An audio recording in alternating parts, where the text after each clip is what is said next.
नमस्ते सभी को, मैं महेश पोइया। जागृति ऑनलाइन प्लेटफॉर्म में आप सभी का स्वागत है।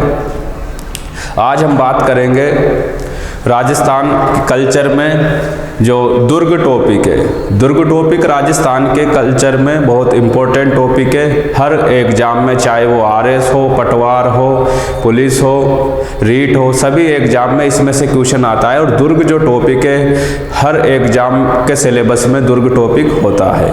तो सबसे इम्पोर्टेंट टॉपिक लिया है अपन ने दुर्ग। दुर्ग टॉपिक से जितने भी संभावित जो प्रश्न बनते हैं आने वाले एग्जाम में, वो या जो पिछले जो एग्जाम में जो प्रश्न आ चुके हैं, उन सभी पर चर्चा करेंगे हम। तो ऐसे महत्वपूर्ण प्रश्नों का एक संग्रह बनाया है, उस पर आज हमारी चर्चा रहेगी। और एक एक प्रश्न को दुर्ग के बारे में जो भी हम डिटेल से समझेंगे। तो सभी तैयार हो जाइए मेरे साथ। चैनल को लाइक, शेयर, सब्सक्राइब जरूर करना है आपको। जो भी ऑनलाइन बच्चे हैं या वीडियो को, जो भी इस वीडियो को देखे, उनका एक लाइक जरूर बनता है। लाइक, शेयर और सब्सक्राइब एक एक, ठीक है। तो हम बात करते हैं, सबसे पहले क्वेश्चन की ओर चलते हैं। पहला क्वेश्चन दुर्ग में जो है वो है सर्वाधिक स्थानीय आक्रमण है। यहाँ पर सर्वाधिक स्थानीय आक्रमण किस दुर्ग पर हुए? सर्वाधिक स्थानीय आक्रमण किस दुर्ग पर हुए, यह है। तो स्थानीय आक्रमण की बात करते हैं अपन। सर्वाधिक स्थानीय आक्रमण किस दुर्ग पर हुए? तो इसमें जो है एक है चित्तौड़ दुर्ग, कुंभलगढ़ दुर्ग, या दुर्ग यहाँ अजमेर आएगा। टेक्नोलॉजी है, कई बार समस्या हो जाती है, ठीक है, आपको कोऑपरेट करना पड़ेगा। चित्तौड़ दुर्ग, कुंभलगढ़ दुर्ग, अजमेर दुर्ग और चौथा है रणथंभौर दुर्ग। यानी ये राजस्थान के चारों प्रमुख दुर्ग है। इनमें सबसे ज्यादा स्थानीय आक्रमण किस दुर्ग पर हुआ? स्थानीय का मतलब यहाँ के राजस्थान के राजाओं के द्वारा उस दुर्ग पर आक्रमण किए गए। तो इसमें आंसर होगा अपना क्या? अजमेर दुर्ग होगा। अजमेर दुर्ग पर सर्वाधिक स्थानीय आक्रमण हुए, क्योंकि अजमेर दुर्ग की बात करें तो अजमेर दुर्ग राजस्थान के बिल्कुल मध्य में है। यानी राजस्थान का हृदय भी अजमेर दुर्ग को कहा जाता है। अजमेर दुर्ग को क्या कहा जाता है? राजस्थान का हृदय। राजस्थान का हृदय अजमेर दुर्ग को कहा जाता है। इसके अलावा अब राजस्थान के मध्य में है तो अरावली पहाड़ी भी राजस्थान से निकली हुई है मध्य में से, तो अरावली पर्वतमाला के भी ये मध्य में पड़ता है अजमेर दुर्ग। इसलिए अजमेर दुर्ग को अरावली का अरमान भी बोलते हैं। क्या बोलते हैं? अरावली का अरमान भी इसको बोलते हैं। अरावली का अरमान, अरावली का अरमान भी अजमेर दुर्ग को बोलते हैं। और क्या बोलते हैं? बिशप हेबर एक इतिहासकार हुए हैं, उन्होंने अजमेर दुर्ग को राजस्थान का जिब्राल्टर कहा है। राजस्थान का जिब्राल्टर, राजस्थान का जिब्राल्टर कहा है अजमेर दुर्ग को। वैसे भारत का जिब्राल्टर ग्वालियर दुर्ग को कहा जाता है, और राजस्थान का जिब्राल्टर किसको कहा जाता है? अजमेर दुर्ग को। बहुत इंपॉर्टेंट है अजमेर दुर्ग, काफी प्रश्न आते हैं। अजमेर दुर्ग को तारागढ़ दुर्ग भी कहा जाता है। गढ़बीठली पहाड़ी पर है ये, इसलिए इसको गढ़बीठली दुर्ग भी कहा जाता है। तो कई इस प्रकार इसके अन्य नाम है अजमेर दुर्ग के। रणथंभौर दुर्ग जो है, इसमें किसके बारे में भी थोड़ी सी चर्चा करते हैं अपन। रणथंभौर दुर्ग आरण्य श्रेणी का दुर्ग है। आरण्य यानी वन, यानी ऐसा दुर्ग जिसके चारों ओर घने वन या जंगल हो, उस दुर्ग को वन श्रेणी में या आरण्य श्रेणी में रखा गया है। दुर्गों की अगर हम बात करें टोटल तो 9 है। दुर्गों की 9 श्रेणियां बताई गई हैं। तो 9 श्रेणियों में रणथंभौर दुर्ग इसकी आरण्य श्रेणी में आता है। एक दुर्ग है कुंभलगढ़ दुर्ग।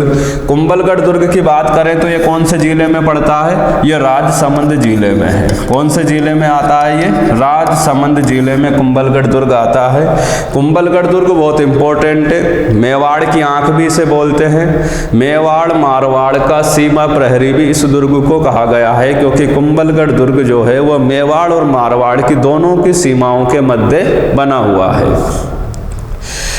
इसके अलावा कुंभलगढ़ दुर्ग के अंदर एक दुर्ग और है, कटारगढ़ दुर्ग, यानी दुर्ग के अंदर दुर्ग है। तो ये एकमात्र दुर्ग है राजस्थान जिसमें दुर्ग के अंदर दुर्ग है, और ये काफी ऊंचाई पर है। कुंभलगढ़ दुर्ग पहाड़ी पर है, ये जरगा पहाड़ी पर स्थित है। कुंभलगढ़ दुर्ग कौन सी पहाड़ी पर स्थित है? जरगा पहाड़ी पर स्थित है, ये जरगा पहाड़ी पर स्थित है।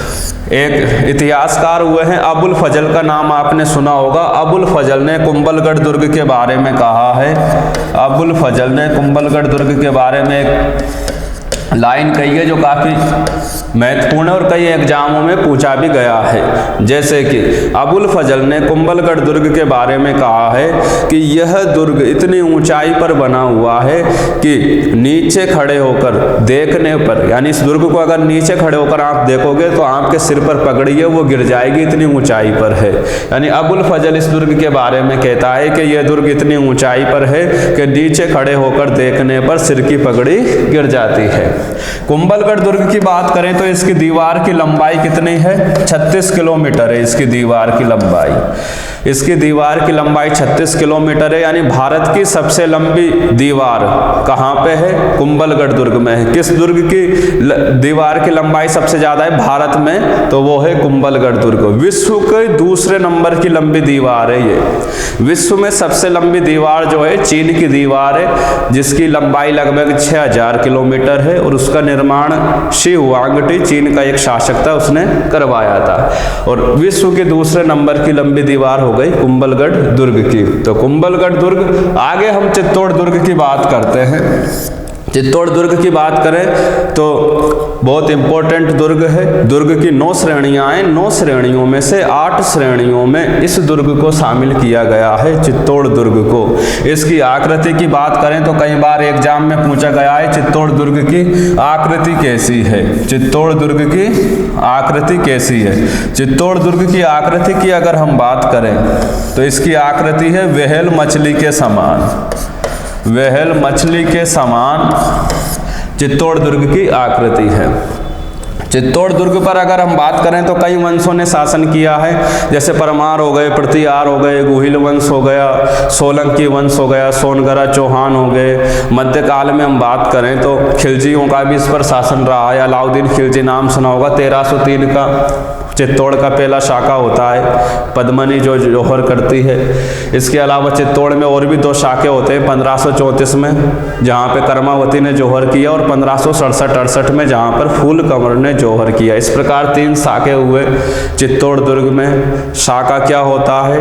केसरिया प्लस जौहर। केसरिया का मतलब युद्ध करते हुए राजा जब युद्ध में वीर गति को प्राप्त होता था, उस घटना को कहा जाता था केसरिया। क्या कहा जाता था? केसरिया। और इसके बाद जौहर। राजा के मरने के बाद यह सूचना जैसे ही राजमहल में पहुंचती तो यहाँ पर रानियां अपने सतीत्व की रक्षा के लिए आत्महत्या करती थी। उस आत्महत्या करने को ही जौहर कहा गया। और यह जौहर 2 प्रकार से होता था, एक तो जल जौहर होता था और एक अग्नि जौहर होता था। जल जौहर, रानियां जल में कूदकर जो है आत्महत्या करती थी, उसको जल जौहर कहा गया। अग्नि में कूदकर आत्महत्या करती थी, उसको अग्नि जौहर कहा गया। और जल जौहर, पहला जल जौहर हुआ था 1301 में, ये रणथंभौर दुर्ग में हुआ था। कहाँ पे हुआ था? रणथंभौर दुर्ग में। जबकि अग्नि जौहर सबसे पहले चित्तौड़ दुर्ग में ही हुआ था। कब हुआ था? 1303 में हुआ था। तो ये इनसे संबंधित मेन बातें थी, दुर्गों से संबंधित। समझ में आया होगा आप सभी को। सर्वाधिक स्थानीय आक्रमण कहाँ पे? अजमेर दुर्ग पे। ये ध्यान रखना है आप सभी को समझ में आया होगा। आगे चलते हैं, नेक्स्ट क्वेश्चन को लेते हैं अपन। नेक्स्ट क्वेश्चन को लेते हैं, आगे चलते हैं।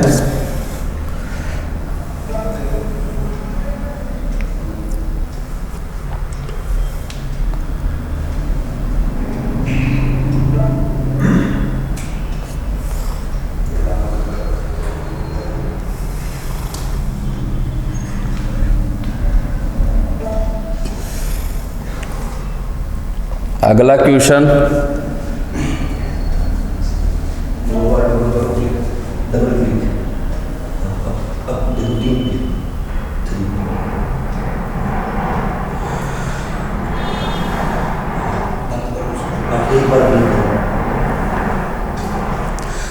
अगला क्वेश्चन है, ये सभी दुर्ग नंगे हैं, यह दुर्ग बख्तरबंद है। सभी दुर्ग नंगे हैं, यह दुर्ग बख्तरबंद है, किस दुर्ग के लिए कहा गया है? किस दुर्ग के लिए कहा गया है? देखो, पहला है जैसलमेर दुर्ग, दूसरा है जोधपुर दुर्ग, तीसरा चित्तौड़ और चौथा रणथंभौर दुर्ग है। चौथा रणथंभौर दुर्ग है। ठीक है, बख्तरबंद, सभी दुर्ग नंगे हैं, यह दुर्ग बख्तरबंद है। अगर बात करें सबसे पहले तो ये लाइन किसने कही है? ये लाइन कही है अबुल फजल ने। किसने कहा है ये? अबुल फजल। अबुल फजल, सभी दुर्ग नंगे हैं, यह दुर्ग बख्तरबंद है। सभी दुर्ग नंगे हैं, यह दुर्ग बख्तरबंद है। ऐसा कहा गया है रणथंभौर दुर्ग के लिए। किस दुर्ग के लिए कहा गया है? रणथंभौर दुर्ग के बारे में अबुल फजल ने कहा था। अब सभी दुर्ग नंगे, दुर्ग बख्तरबंद का मतलब क्या है? अगर रणथंभौर की बात करें तो मैंने पहले बताया था आपको, ये आरण्य दुर्ग है। कौन सा दुर्ग है? आरण्य, या इसे वन दुर्ग भी बोलते हैं। आरण्य का अर्थ क्या होता है? आरण्य वन को बोलते हैं, जंगल को बोलते हैं। और इस दुर्ग के चारों ओर घने वन या जंगल हैं। तो घने वन या जंगल हैं और साथ छोटी छोटी पहाड़ियों से भी यह दुर्ग घिरा हुआ है। तो चारों ओर से पेके एकदम क्या है? बख्तरबंद है। अगर और दुर्गों की हम बात करें तो और दुर्ग दूर से ही दिख जाते हैं। जैसे आमेर दुर्ग की बात करें तो आमेर दुर्ग हमें दूर से ही दिख जाता है। इसके अलावा नाहरगढ़ दुर्ग की बात करें, कुंभलगढ़ दुर्ग के, चित्तौड़ दुर्ग को आप, इन सभी दुर्गों को आप रोड से भी देख सकते हो, यानी ऊंचाई पर हैं, इनके चारों ओर घने वन नहीं है, पहाड़ी पर बने हुए हैं। जबकि ये दुर्ग पहाड़ी पर तो है, चारों ओर 7 पहाड़ियों से घिरा हुआ, लेकिन वन बहुत ज़्यादा है। तो घने वन होने के कारण ये दुर्ग नीचे से न रास्ते से दिखाई देता है, केवल आप ऊपर जब दुर्ग पर जाओगे तभी दुर्ग दिखाई देता है। तो चारों ओर से ये क्या है? बख्तरबंद पे के एकदम, किसके द्वारा? वनों के द्वारा। इसलिए इसको कहा गया है बख्तरबंद दुर्ग। और ऐसा और दुर्गों पे नहीं है, इसलिए सभी दुर्गों को इसने कहा है सभी दुर्ग नंगे हैं, यह दुर्ग बख्तरबंद है। जैसलमेर दुर्ग को सोनार दुर्ग बोलते हैं। क्या बोलते हैं? सोनार दुर्ग। सोनार दुर्ग क्यों बोलते हैं? जैसलमेर दुर्ग, सत्यजीत रे एक फिल्म डायरेक्टर था, उसने जैसलमेर दुर्ग को सोनार दुर्ग नाम दिया। क्यों दिया? क्योंकि यहाँ जैसलमेर दुर्ग पीले पत्थरों से बना है और पीले पत्थर जो धूप में चमकते हैं, क्योंकि रेगिस्तान में टेम्परेचर भी ज़्यादा होता है और गर्मी बहुत ज़्यादा होती है, सूर्य की किरणें, तो यहाँ जो पीले पत्थर सोने की तरह चमकते हैं। सोने का कलर भी कैसा होता है? पीला होता है। तो पीले पत्थरों से बना होने के कारण इस दुर्ग को सोनार दुर्ग कहा गया। किसको? जैसलमेर दुर्ग को। जैसलमेर दुर्ग के बारे में अबुल फजल ने एक लाइन कही थी कि इस दुर्ग पर चढ़ने के लिए पत्थर के पैर चाहिए, पत्थर के पेड़ चाहिए, ऐसा इस दुर्ग के बारे में कहा है। जोधपुर दुर्ग की बात करें तो राव जोधा ने इसको बनवाया था। यह चिड़िया टूक पहाड़ी पर है। मेहरानगढ़ दुर्ग भी इसको बोलते हैं। चित्तौड़ दुर्ग के बारे में पहले बता ही चुका हूँ। और रणथंभौर दुर्ग आरण्य श्रेणी में है, तो इसमें सही आंसर क्या होगा आपका? रणथंभौर दुर्ग। समझ में आ गया सभी के? अगला देखते हैं अपन। निम्न में से किस वंश का चित्तौड़ दुर्ग पर अधिकार नहीं रहा? क्वेश्चन है अपना, निम्न में से किस वंश का चित्तौड़ दुर्ग पर अधिकार नहीं रहा? तो गोहिल वंश का, चौहान वंश का, चंदेल सोलंकी वंश का, किस वंश का अधिकार नहीं रहा? तो गोहिल वंश का तो अधिकार था चित्तौड़ पर। गोहिल हम देखा, महाराणा प्रताप और ये सब गोहिल बाद में 2 शाखाओं में बट गए। रावल शाखा, सिसोदिया शाखा। महाराणा प्रताप, राणा कुंभा सब सिसोदिया शाखा से थे। रावल शाखा थी जिसका अंतिम शासक था रावल रतन सिंह था। तो गोहिल वंश का शासन, चौहानों का भी इस पर शासन रहा। कीर्तिपाल चौहान मेवाड़ दुर्ग को जीतता है, चित्तौड़ को। चंदेलों का इस पर शासन नहीं था, यानी इसमें सही आंसर होगा चंदेलों का इस पर शासन नहीं था। सोलंकियों का शासन भी इस पर रहा था। सोलंकी जो गुजरात में थे। तो 3 ऐसे वंश जिनका शासन था, तो इसमें पूछा है नहीं था, किसका अधिकार नहीं? तो नहीं में क्या आएगा? चंदेलों का इस वंश पर अधिकार नहीं था। आगे देखते हैं अगला क्वेश्चन।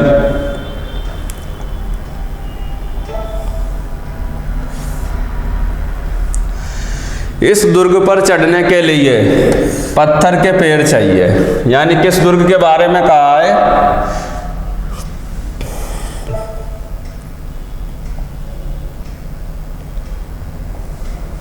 इस दुर्ग पर चढ़ने के लिए पत्थर के पैर चाहिए।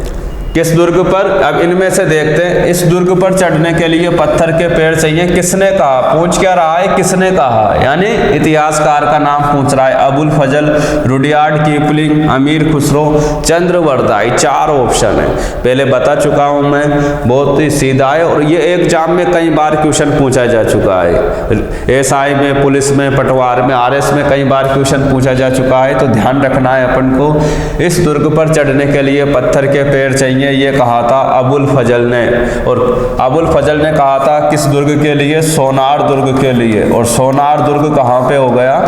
अभी बताया था मैंने। सोनार दुर्ग किसको बोलते हैं? जैसलमेर दुर्ग को सोनार दुर्ग कहते हैं। तो इसमें आंसर होगा अबुल फजल। आगे देखते हैं नेक्स्ट। ये बिल्कुल फैक्चुअल क्वेश्चन है। आगे देखते हैं नेक्स्ट में। मेवाड़ की आंख किस दुर्ग को कहा गया है? अगला क्वेश्चन है अपना, मेवाड़ की आंख किस दुर्ग को कहा गया है? चित्तौड़ दुर्ग को, कुंभलगढ़ दुर्ग को, मांडलगढ़ दुर्ग को, रणथंभौर दुर्ग को? बता चुका हूं मैं। मेवाड़ की आंख यानी किसको कहा गया है? जो मेवाड़ की सीमा पर है। और मेवाड़ की सीमा पर कौन सा दुर्ग है? कुंभलगढ़ दुर्ग। तो इसमें आंसर क्या होगा? कुंभलगढ़ दुर्ग को मेवाड़ की आंख कहा गया है। इसके अलावा चित्तौड़ दुर्ग के बारे में पहले बात कर चुके हैं। मांडलगढ़ दुर्ग कहाँ पे पड़ता है? तो मांडलगढ़ दुर्ग हो गया भीलवाड़ा में। कहाँ पे है? भीलवाड़ा में मांडलगढ़ दुर्ग हो गया। रणथंभौर दुर्ग के बारे में चर्चा कर चुके हैं, ठीक है। तो इसमें आंसर होगा मेवाड़ की आंख क्यों कहा गया है? सुनना ध्यान से भाई। मेवाड़ में ये बनाया गया था ऊंचाई पर, यानी कहाँ पे? राजसमंद में। मेवाड़ में क्या आता है? उदयपुर भी आता है, चित्तौड़ भी आता है। अब चित्तौड़ दुर्ग उस समय जो है इस विशेष दुर्ग था, चारों ओर पहाड़ियाँ थी और दीवारें भी थी। लेकिन चित्तौड़ जो मुख्य दुर्ग था, विशेष दुर्ग था, तो ज़्यादातर खिलजियों का और मुगलों का आक्रमण किस पर होता था? चित्तौड़ दुर्ग पर। तो अब चित्तौड़ दुर्ग के राजा अपना बचाव के लिए कि अगर कभी आक्रमण हो गए तो एक ऐसा दुर्ग चाहिए जहाँ जाकर हम अपनी जान बचा सकें और उस दुर्ग में रहकर हम पहले जो संभावित आक्रमण है उनके बारे में भी हमें जानकारी मिल सके। तो ऐसा दुर्ग होना चाहिए, ठीक है। तो उसको मेवाड़ की शरण स्थली भी कहा गया है कुंभलगढ़ दुर्ग को, क्योंकि कुंभलगढ़ दुर्ग में शरण किसने ली थी? पन्ना धाई ने, जो उदय सिंह को बचाकर लेके गई थी, उसने कुंभलगढ़ दुर्ग में शरण ली थी। यह सहाय दुर्ग की श्रेणी में भी आता है। सहाय दुर्ग यानी ऐसा दुर्ग जो सहायता के लिए जाना जाता है। दुर्गों की 9 श्रेणियों में एक श्रेणी ये भी है, सहाय दुर्ग, यानी ऐसा दुर्ग जो सहायता के लिए जाना जाता हो, शरण स्थली हो। तो मेवाड़ शासकों की शरण स्थली भी रहा है कुंभलगढ़ दुर्ग। मेवाड़ की आंख इसलिए कि ऊंचाई पर बना हुआ दुर्ग था, मेवाड़ की सीमा पर था। तो मेवाड़ पर कोई भी अगर आक्रमण होता है, बाह्य आक्रमण, तो इस दुर्ग से पहले ही पता लग जाता है कि हाँ सेना आ रही है या इस दुर्ग पर आक्रमण होने वाला है। इसलिए इस दुर्ग को बोलते हैं मेवाड़ की आंख। अगला देखते हैं अब नेक्स्ट में। अगला क्वेश्चन लेते हैं अपन।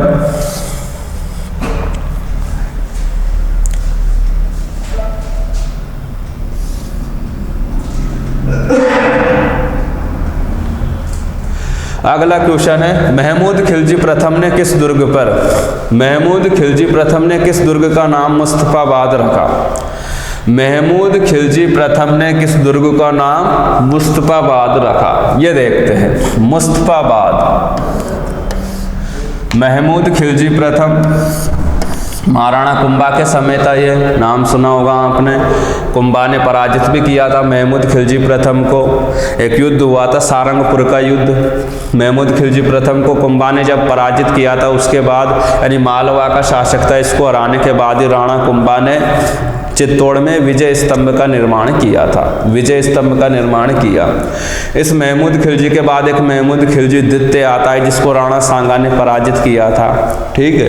तो ये महमूद खिलजी मालवा का शासक था। इसने एक दुर्ग को जीता, उस दुर्ग का नाम क्या कर दिया था? उस दुर्ग का नाम क्या कर दिया था? मुस्तफाबाद।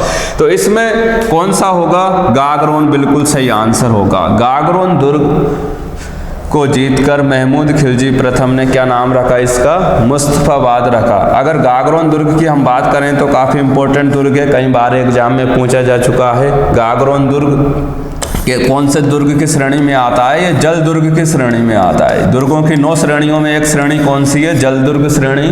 तो गागरोन दुर्ग जल दुर्ग की श्रेणी में आता है। 2 नदियों के संगम पर बना है। गागरोन दुर्ग कौन सी 2 नदियों के संगम पर बना है? एक नदी का नाम है काली सिंध नदी है उस, और एक है आहू नदी। कौन सी नदी? आहू नदी। यानी काली सिंध और आहू नदी दोनों का जहाँ पर संगम होता है, इन्हीं के किनारे ये दुर्ग बना है। जल दुर्ग हालांकि और भी हैं, जैसे एक शेरगढ़ दुर्ग है, ठीक है। शेरगढ़ दुर्ग जो अपना परवन नदी के किनारे है, 12 जिले में है, वो भी जल दुर्ग की श्रेणी में आता है। अन्य और भी दुर्ग है, लेकिन जल दुर्ग की श्रेणी का सर्वोत्तम उदाहरण इस दुर्ग को माना जाता है, ठीक है। आगे देखते हैं।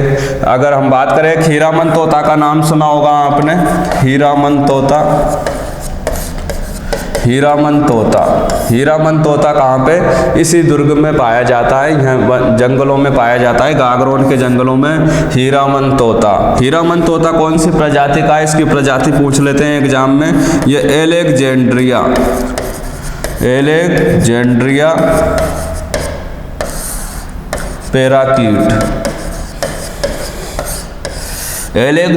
पैराकीट प्रजाति का है ये हीरामन तोता। ध्यान रखना, इसका वैज्ञानिक नाम है, प्रजाति पूछता है एग्जाम में कि हीरामन तोता का वैज्ञानिक नाम या कौन सी प्रजाति का है? एलेक्जेंड्रिया पैराकीट प्रजाति का। हीरामन तोता केवल गागरोन के जंगलों में ही पाया जाता है। और इसके अलावा और क्या विशेषता है? ये हीरामन तोता का जो है उल्लेख पद्मावत ग्रंथ में भी किया गया है। कहा जाता है पद्मिनी के बारे में जो जानकारी दी थी रावल रतन सिंह को, वो किसने दी थी? हीरामन तोता ने दी थी। पक्षियों में भी अगर हम बात करें, पशु पक्षियों में, तो एकमात्र पक्षी तोता ही होता है जो मानव की हूबहू आवाज की नकल कर सकता है, जिसे मिट्ठू भी बोलते हैं, इंग्लिश में पैरट कहते हैं। इसके अलावा चंदेरी दुर्ग कहाँ पे हो गया? चंदेरी दुर्ग हो गया अपने अशोकनगर यूपी में हो गया। यूपी का एक जिला है अशोकनगर, वहाँ पे पड़ता है। सिवाड़ा का नाम तो जानते होंगे, सिवाड़ा बाड़मेर में पड़ता है। ये मारवाड़ शासकों की शरण स्थली थी सिवाड़ा दुर्ग। 1308 में यहाँ पर अलाउद्दीन खिलजी ने क्या किया था? आक्रमण किया था और विजय प्राप्त की। जालोर दुर्ग जिसका प्राचीन नाम जलालाबाद और बाद में इसका प्राचीन नाम जो है जालोर दुर्ग का प्राचीन नाम जाबालीपुर। जलालाबाद नाम तो किसने किया था? अलाउद्दीन खिलजी ने। अलाउद्दीन खिलजी ने इस दुर्ग को कब जीता? इसको जीता था 1311 में। तो ये प्रमुख दुर्ग हैं, आगे देखेंगे। तो इसमें सही आंसर होगा अपना, बहुत इंपॉर्टेंट क्वेश्चन है ये, गागरोन दुर्ग को मुस्तफाबाद नाम दिया था, क्योंकि दुर्गों के नाम बदले हैं और नाम बदलने से संबंधित प्रश्न कई बार पूछता है। जैसे चित्तौड़ दुर्ग का नाम अलाउद्दीन खिलजी ने जीतने के बाद अपने पुत्र के नाम पर, खिज्र खां के नाम पर खिजराबाद किया। जालोर को इसने जलालाबाद किया अलाउद्दीन खिलजी ने। सिवाड़ा दुर्ग को जीतने के बाद खैराबाद किया। इस प्रकार नाम चेंज किए। आगे देखते हैं, अगला क्वेश्चन लेते हैं। क्या है अगला क्वेश्चन?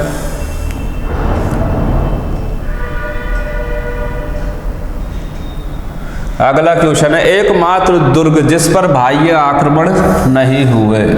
एकमात्र दुर्ग जिस पर बाह्य आक्रमण नहीं हुए, यानी किसी भी बाह्य विदेशी ने उस पर आक्रमण नहीं किया, ऐसा कौन सा दुर्ग? यानी राजस्थान में अगर हम बात करें तो ज़्यादातर सभी दुर्गों पर आक्रमण हुए हैं, बाह्य भी हुए हैं, स्थानीय आक्रमण भी हुए। ऐसी सिचुएशन में ऐसा कौन सा दुर्ग बच गया जिस पर कोई आक्रमण ही नहीं हुए बाह्य? भटनेर दुर्ग आक्रमण हुआ, पता होगा, इस पर तो काफ़ी आक्रमण हुए, सीमा पर ही है ये तो। और इस पर तैमूर खान ने आक्रमण किया था 1398 में। इसमें पहले तो अपन सही आंसर को देख लेते हैं, सही आंसर क्या होगा इसमें? तो इसमें सही आंसर होगा जयगढ़ दुर्ग। कौन सा होगा? जयगढ़ दुर्ग। एकमात्र दुर्ग जिस पर बाह्य आक्रमण नहीं हुआ, जयगढ़ दुर्ग। जयगढ़ दुर्ग कहाँ पे हो गया? जयपुर में है ये। जयगढ़ दुर्ग की बात करें तो ये आमेर दुर्ग के पास ही है और इसे आमेर शासकों की शरण स्थली भी कहा गया है। इसे रहस्यमयी दुर्ग भी कहा गया है। जयगढ़ दुर्ग को क्या कहा गया है? रहस्यमयी दुर्ग। रहस्यमयी दुर्ग इसलिए कहा गया है, इस दुर्ग में कई गुफाएं हैं। अगर आपसे पूछे राजस्थान में सर्वाधिक गुफाएं किस दुर्ग में, तो सर्वाधिक गुफाएं भी किस दुर्ग में है? इसी दुर्ग में है। राजस्थान में सर्वाधिक गुफाएं किस दुर्ग में है? तो वो भी जयगढ़ दुर्ग में है। रहस्यमय क्यों कहा गया है? क्योंकि इस दुर्ग को बनवाया गया था, इसका निर्माण का प्रारंभ कहा जाता है मानसिंह प्रथम ने बनवाया था। इसको मानसिंह प्रथम ने इसका निर्माण करवाया था, लगभग 1587 ईस्वी के समथिंग इसका निर्माण करवाया था। निर्माण का उद्देश्य ये बताया गया है कि मानसिंह को अकबर ने काबुल कांधार अभियान पर भेजा था, भारत के उत्तर पश्चिम में आक्रमण के लिए दिल्ली से। और मानसिंह जब वहाँ विजय प्राप्त की काबुल कांधार में, तो वहाँ उसे काफ़ी खजाना मिला। उस खजाने को कहा जाता है मानसिंह ने थोड़ा खजाना, बहुत सारा खजाना लूट के लाया, तो पूरा दिल्ली तो देना नहीं है कि थोड़ा बहुत अपने पास भी तो रखे। तो इसलिए उसने उस लूटे हुए खजाने को छुपाने के उद्देश्य से एक ऐसा दुर्ग बनाया जिसके बारे में किसी को पता ना हो और वहाँ केवल खजाना रखा जा सके। ठीक है, तो इसलिए इस दुर्ग का निर्माण किया गया था मानसिंह प्रथम के द्वारा। बाद में इससे और भी शासक सवाई जयसिंह हुआ, उसने यहाँ एक तोप का निर्माण करवाया था। तो जयगढ़ दुर्ग की अगर हम बात करें, 1975 में जब इमरजेंसी लगी तो इंदिरा गांधी के द्वारा भी इस दुर्ग की खुदाई की गई और कहा जाता है यहाँ से काफ़ी खजाना इंदिरा गांधी के द्वारा निकाला गया, ट्रकों से भर के ले जाया गया। लेकिन सरकारी आंकड़ों के अनुसार यहाँ से कोई खजाना नहीं मिला, ऐसा कहा गया। तो इस प्रकार जयगढ़ दुर्ग रहस्यमय इसीलिए था कि जयगढ़ दुर्ग को एक तरीके से बंदी गृह के रूप में भी यूज किया गया आमेर शासकों के द्वारा, यानी किसी जो भी अपराधी होता था और बहुत खूंखार अपराधी जो होता था उसको सजा देने के लिए भी यहाँ पर भेजा जाता था जयगढ़ दुर्ग में। यहाँ केवल खजाने की रक्षा के लिए 2 मीणा जाति के पहरेदार होते थे और कोई नहीं। इस दुर्ग में कहा जाता है अगर किसी अपराधी को एक बार सजा के बहाने भेज दिया गया तो वो जिंदा वापस नहीं लौटता था। तो जयगढ़ दुर्ग इसीलिए इसको रहस्यमय दुर्ग कहा गया है। काफ़ी गुफाएं हैं, यानी आमेर दुर्ग से भी आप गुफाओं के माध्यम से जयगढ़ दुर्ग में जा सकते हो। और आगे देखते हैं, भटनेर दुर्ग की बात करते हैं। भटनेर दुर्ग की बात करें तो भटनेर दुर्ग कहाँ पे हो गया? हनुमानगढ़ में है, हनुमानगढ़। अब भटनेर दुर्ग था, हनुमानगढ़ नाम क्यों किया इसका? 1805 में बीकानेर का एक शासक था सूरत सिंह ने भटनेर के शासक बख्त खां भाटी को पराजित किया। पराजित करने के बाद सूरत सिंह जो राजा था वो हनुमान जी का भक्त था और हनुमान जी का भक्त होने के कारण उसने इस दुर्ग को मंगलवार के दिन जीता था। मंगलवार किसका वार हो गया? हनुमान जी का, और वो भक्त भी हनुमान जी का था। तो सूरत सिंह ने क्या किया? भटनेर दुर्ग का नाम क्या कर दिया? हनुमानगढ़ कर दिया। हनुमानगढ़ पहले गंगानगर जिले में आता था और इसको 12 जुलाई 1994 को गंगानगर जिले से अलग कर दिया गया और एक अलग जिला बनाया गया राजस्थान का, इसे 31वां जिला बनाया गया। तो राजस्थान का ऐसे ही हनुमानगढ़ 31वां जिला 12 जुलाई 1994 को। 19 जुलाई 1997 को करौली नया जिला बना था जो 32वां था। 33वां 2008 में बना, 26 जनवरी 2008 प्रतापगढ़। तो इस प्रकार 33 जिले, तो 31, 32, 33, तो 31वां जिला कौन सा हो गया? हनुमानगढ़। शिवाणा दुर्ग पे चर्चा कर चुके हैं हम। हाँ, भटनेर दुर्ग की बात करें तो अगर राजस्थान का सबसे प्राचीन दुर्ग पूछे आपसे, यानी सबसे पहले राजस्थान में किस दुर्ग का निर्माण हुआ सबसे प्राचीन राजस्थान का, तो यही दुर्ग है भटनेर दुर्ग। राजस्थान का सबसे प्राचीन दुर्ग है, सबसे प्राचीन दुर्ग है। लगभग इसका निर्माण 285 ईस्वी में माना जाता है कि 285 ईस्वी में इसका निर्माण हुआ। तैमूर जो मुस्लिम शासक था 1398 में उसने दिल्ली पर आक्रमण किया। दिल्ली से जब वो लौट रहा था खजाना लेकर तो उसने भटनेर दुर्ग को भी काफ़ी लूटा और यहाँ पर लूटपाट की। यहाँ मुस्लिम महिलाओं ने भी हिंदू महिलाओं के जौहर केवल हिंदू महिलाएं करती थी, लेकिन यह राजस्थान का एकमात्र दुर्ग है भटनेर दुर्ग जहाँ पर हिंदू महिलाओं के साथ मुस्लिम महिलाओं ने भी जौहर किया। तो भटनेर दुर्ग के बारे में बाद में तैमूर अपनी आत्मकथा लिखता है तुझु के तैमूरी। उसमें इस दुर्ग के बारे में कहता है कि मैं जब हिंदुस्तान को लूटने गया तो हिंदुस्तान में मैंने इतने दुर्ग देखे, इतने दुर्ग लूटे, लेकिन हिंदुस्तान में मैंने भटनेर दुर्ग जैसा सुरक्षित व मजबूत दुर्ग नहीं देखा। तो यानी तैमूर ने भी अपनी आत्मकथा में इस दुर्ग का उल्लेख किया है। एग्जाम की दृष्टि से ये बहुत इंपॉर्टेंट है, काफी क्वेश्चन इस दुर्ग से पूछे जाते हैं। शिवाणा दुर्ग पे हम चर्चा कर चुके हैं, 1308 में जीता अलाउद्दीन खिलजी ने। बाला दुर्ग कहाँ पे हो गया, बस इतना याद रखना, अलवर में है बाला दुर्ग। तो इस प्रकार आगे अगला क्वेश्चन लेते हैं अपन। अगला क्वेश्चन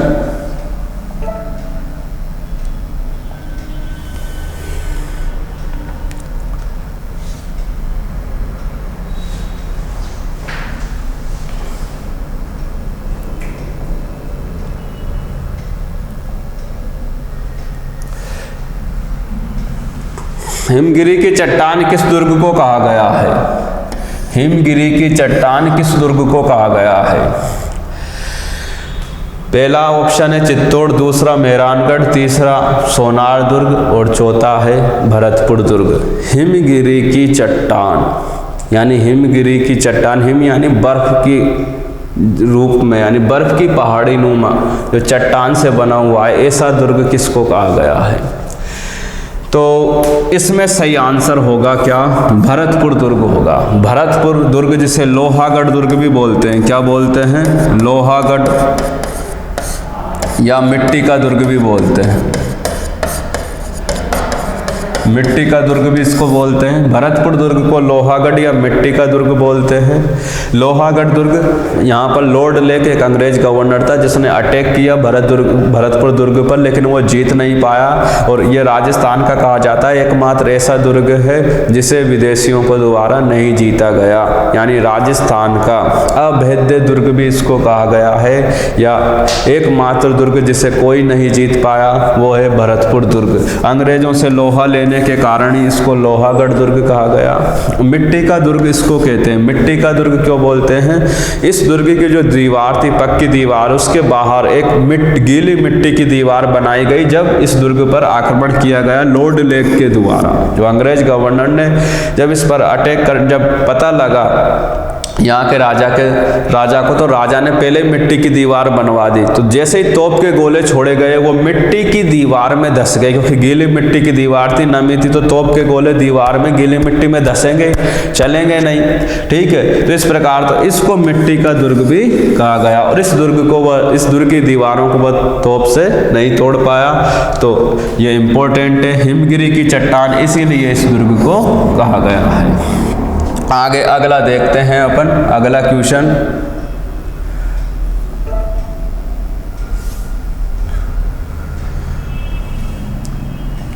रुडयार्ड किपलिंग ने किस दुर्ग के बारे में कहा कि यह दुर्ग मानव द्वारा नहीं बल्कि प्रेतों द्वारा बनाया गया है? देखो पहले तो देखते हैं कौन बोल रहा है। रुडयार्ड किपलिंग एक इतिहासकार है, उसने कहा है, क्या कहा है कि यह दुर्ग मानव द्वारा नहीं बल्कि प्रेतों द्वारा बनाया है, यानी मानव ने नहीं बनाया, भूत प्रेतों ने बनाया है।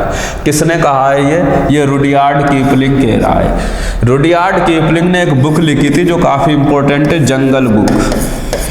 जंगल बुक, इस बुक का नाम याद रखना, एग्जाम में भी पूछता है। रुडयार्ड किपलिंग ने इस बुक में इसके बारे, जोधपुर दुर्ग के बारे में भी कहा है और इसके बारे में भी कहा है। यहाँ जो इस प्रश्न का सही आंसर होगा क्या होगा? तारागढ़ होगा। कौन सा दुर्ग होगा? तारागढ़, यानी बूंदी का जो दुर्ग है उसके बारे में कहा है कि यह दुर्ग मानव के द्वारा नहीं प्रेतों के द्वारा बनाया गया है। ध्यान रखना, बहुत इंपॉर्टेंट है। इसी रुडयार्ड किपलिंग ने जोधपुर दुर्ग के बारे में भी कहा है। क्या कहा है कि जोधपुर दुर्ग के बारे में इसने कहा है कि यह दुर्ग परियों, फरिश्तों और देवताओं के द्वारा बनाया गया है। तो रुडयार्ड किपलिंग बहुत इंपॉर्टेंट है। बात करते हैं, तारागढ़ पहाड़ी पर यह दुर्ग स्थित है, बूंदी का दुर्ग, इसलिए इसको तारागढ़ दुर्ग बोलते हैं। इसके पहले अपन ने प्रारंभ में एक दुर्ग की बात करी थी, अजमेर दुर्ग की। अजमेर दुर्ग को भी तारागढ़ दुर्ग बोलते हैं, लेकिन अजमेर दुर्ग तारागढ़ पहाड़ी पर नहीं है, वो गढ़बीठली पहाड़ी पर है। तारागढ़ दुर्ग नाम अजमेर दुर्ग का कुंवर पृथ्वीराज सिसोदिया ने किया था अपनी पत्नी तारा देवी के नाम पर। सबसे अगर मूल रूप से आपसे पूछे राजस्थान में मूल रूप से तारागढ़ दुर्ग कहाँ पे है, तो यह है बूंदी में। इसके अलावा सोनार दुर्ग है जैसलमेर में, और मेहरानगढ़ दुर्ग है कहाँ पे? जोधपुर में। लोहागढ़ दुर्ग अपन ने देख ही लिया, भरतपुर में है। आगे चलते हैं, नेक्स्ट क्वेश्चन लेते हैं।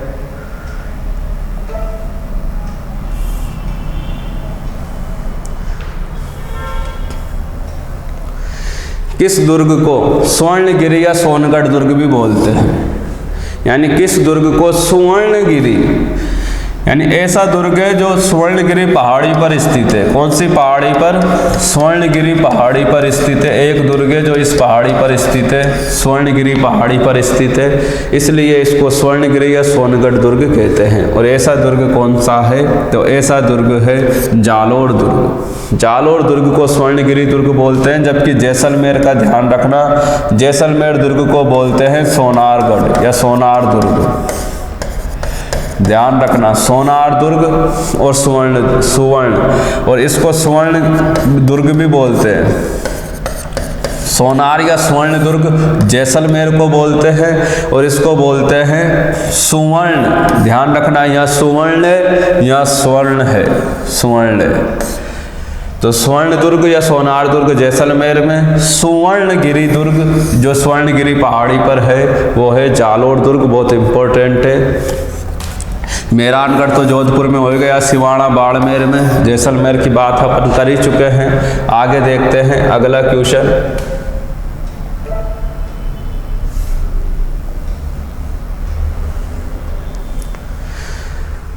11वां क्वेश्चन है, दीवारों के कान होते हैं पर इस दुर्ग के महलों की दीवारें बोलती हैं। किस दुर्ग के बारे में कहा है? क्वेश्चन क्या है? दीवारों के कान होते हैं पर इस दुर्ग के महलों की दीवारें बोलती हैं। अपन कहते हैं ना, धीरे बोलो, दीवारों के भी कान होते हैं, कोई सुन लेगा। दीवारों के कान होने का मतलब है कोई सुन लेगा, इसलिए। लेकिन यहाँ दीवारों के कान नहीं है, इस दुर्ग की दीवारें तो बोलती है, दीवारें खुद बोलती है, ऐसा इस दुर्ग के बारे में कहा गया। कौन सा दुर्ग है? लोहागढ़ दुर्ग है, मेहरानगढ़ दुर्ग है, भटनेर दुर्ग है या जूनागढ़ दुर्ग है? बताइए कौन सा दुर्ग है? इसमें सही आंसर होगा जूनागढ़ दुर्ग, जो कहाँ पर है? बीकानेर में। बीकानेर के जूनागढ़ दुर्ग के बारे में कहा है कि इस दुर्ग के दीवारें बोलती हैं। इस दुर्ग को जमीन का जेवर भी कहा गया है, जमीन का जेवर। जूनागढ़ दुर्ग को और किस नाम से जानते हैं? जमीन का जेवर कहा गया है, कहा जाता है। इस दुर्ग को जब बनाया जा रहा था, इसके नीचे एक दुर्ग और मिला, दुर्ग के अवशेष, तो उसी के ऊपर इसको बना दिया गया, यानी नींव वगैरह नहीं खोदी गई इस दुर्ग की, उसी के ऊपर बना दिया गया, इसलिए इसको जमीन का जेवर, राती घाटी का दुर्ग भी बोलते हैं, या राती घाटी का किला, राती घाटी का किला भी इस दुर्ग को बोलते हैं। जूनागढ़ दुर्ग की अगर अपन बात करें तो जूनागढ़ दुर्ग का एक सूरज पोल है, सूरज पोल प्रवेश द्वार है। जूनागढ़ दुर्ग का एक सूरज पोल प्रवेश द्वार है, सूरज पोल, ये प्रवेश द्वार। इस सूरज पोल की बात करें तो इसके दोनों ओर, प्रवेश द्वार पर दोनों ओर जयमल फत्ता की, जयमल फत्ता, जयमल फत्ता कौन थे? जयमल फत्ता 1567-68 में मेवाड़ की ओर से उदयपुर की